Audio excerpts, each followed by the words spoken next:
talk about all things international music rights. Hi, Phil.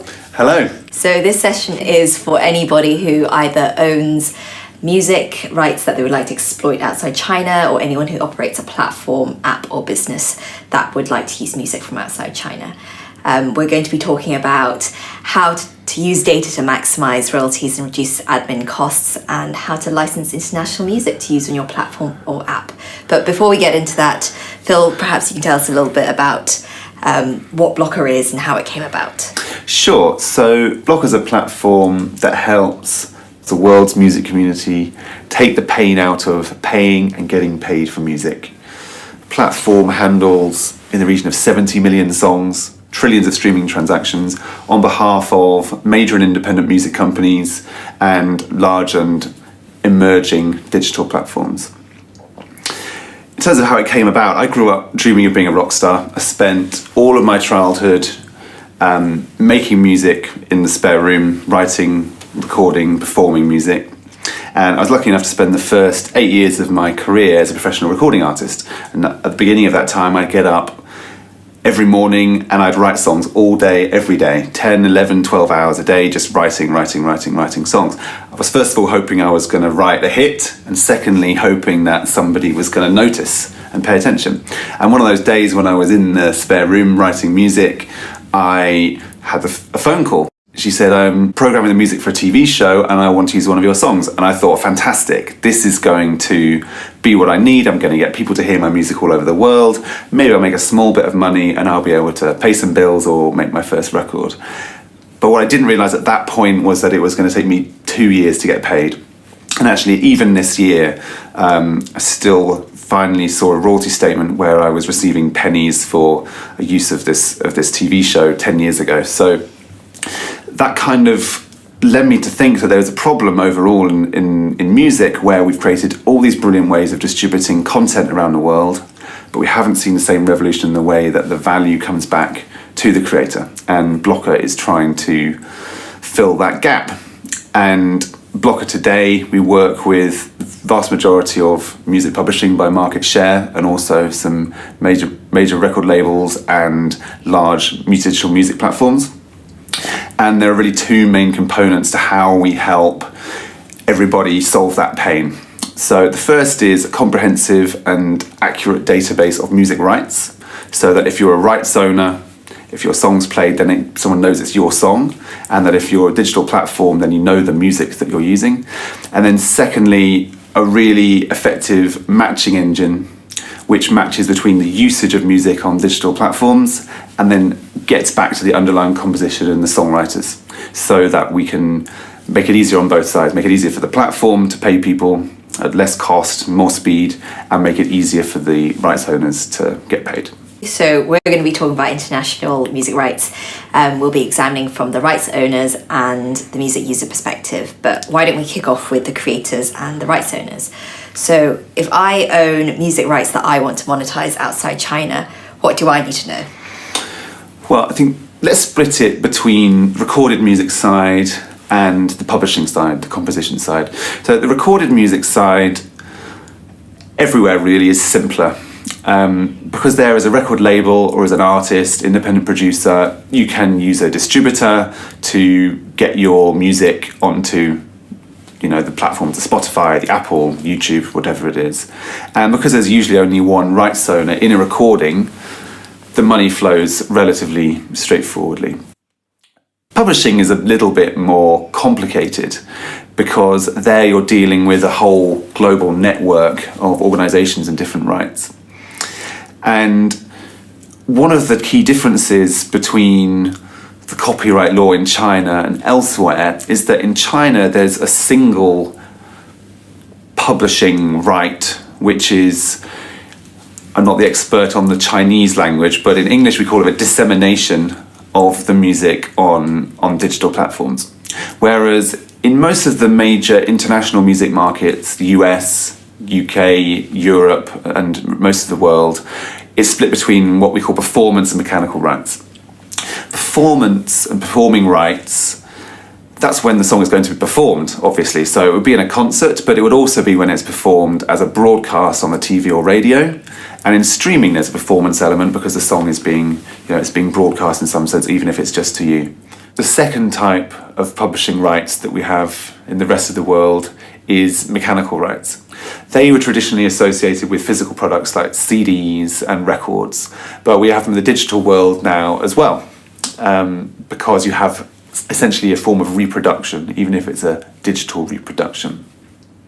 So if you're used to the model of the single right of dissemination in China, then you might be surprised to know that the money flows through different places depending on whether you're talking about the performance right and the mechanical right.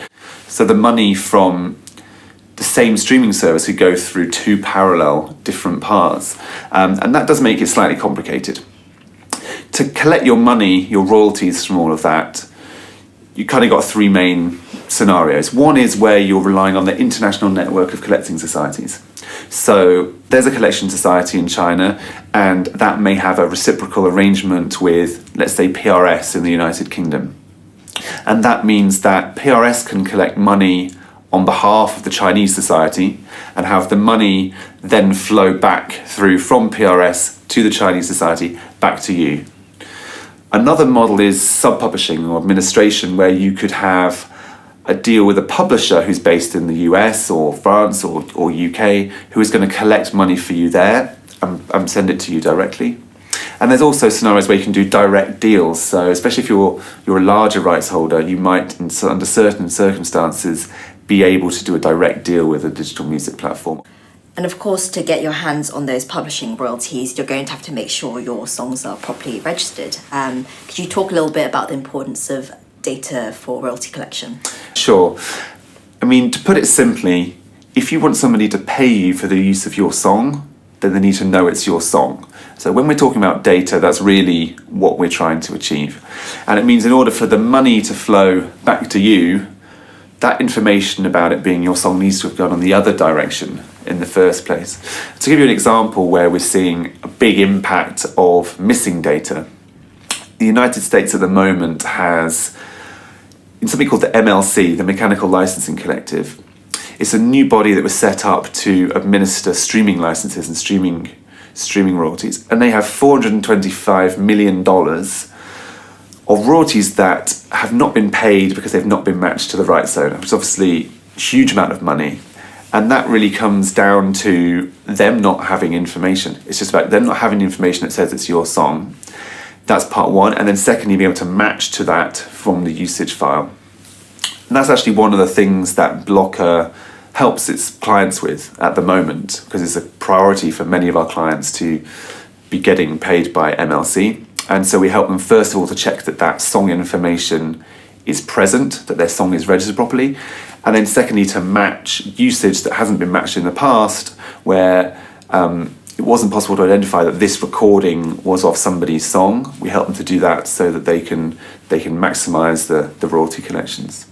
Sounds good. Accurate data is key. And then good matching between recordings and compositions. How about for the platforms? If I'm an entrepreneur with a new app and I would like to use music from the US, say Taylor Swift, how do I go about that? Yeah, so I think this is, in some ways, it's the mirror image of what we described from the creator perspective, because you're dealing with that same structure of the international copyright system. So again, on the recording side, you might need to do direct deals with the really biggest companies. They want to deal with you directly. And then you may partner with the distributors or aggregators who can get you the rest of the independent music. So again, recorded music is always, it's common for people to start with the recorded music because obviously that's what people hear on the app and it's the simplest to get hold of. Then on the publishing side, just as we had for the creator, we had this split between performance and mechanical and the collecting society world and the publisher world. You have to engage with all of that in order to get the rights you need to use music on your platform. So again, the very biggest publishers from the US and these kind of big major international music markets might be able to deal with you directly. You might have to get a direct license, most likely for mechanical, maybe for other rights. And then for the rest, you may need to deal with the collecting societies. So that could either be the local collecting society in China, or it may be that in some cases you even need to deal with international collecting societies who still have some rights to license music in China. So it is a bit of a complex picture, but one of the things that we offer at Blokur is to help simplify that process for people with new apps. One of the growth areas is fitness, all these social and video type apps and gaming and everything else, to at least the parts that are not part of the collecting society system, to at least make that standardized and as simple as possible. And that's in everyone's interest, because the rights holder wants people to use their music because they want more people to hear it and they want to get paid for it. On the other side, if you are an entrepreneur with a new app, you obviously want to use good music. So it's in everyone's interests to make it as simple as we possibly can. And I guess getting your hands on good data is important for music users too. That's right. In the digital sphere, when you're dealing with these different types of licenses with different types of bodies that are going to be giving you that license, one of the things that's challenging for the platform is to actually know what music have I licensed, what are the songs that I can actually make available on the platform.